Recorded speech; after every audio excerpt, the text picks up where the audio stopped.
মধ্যপ্রাচ্য ও দক্ষিণ এশিয়ার নিরাপত্তা রাজনীতিতে নতুন জোট গঠনের ইঙ্গিত মিলছে। সৌদি আরব, পাকিস্তান ও তুরস্ককে ঘিরে ন্যাটোর আদলে একটি সমন্বিত প্রতিরক্ষা কাঠামো তৈরির আলোচনা চলছে, যাকে অনেকে ইসলামিক ন্যাটো হিসেবে দেখছেন। ব্লুমবার্গের বরাত দিয়ে এনডিটিভি জানায়, প্রস্তাবিত এই জোটে এক সদস্যের ওপর হামলাকে সবার বিরুদ্ধে আগ্রাসন হিসেবে গণ্য করার ধারা রাখা হয়েছে।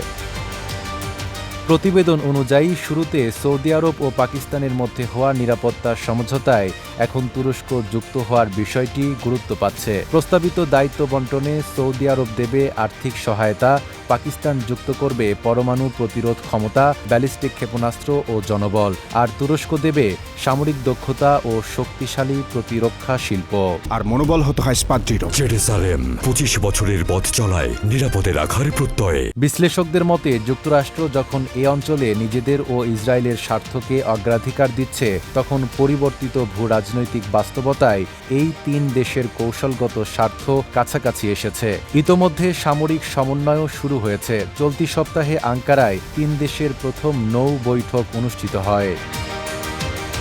তুরস্ক ন্যাটোর সদস্য এবং জোটটির দ্বিতীয় বৃহত্তম সামরিক শক্তির অধিকারী হওয়ায় সম্ভাব্য এই জোট আঞ্চলিক নিরাপত্তা ভারসাম্যে গুরুত্বপূর্ণ প্রভাব ফেলতে পারে বলে মনে করছেন বিশ্লেষকরা।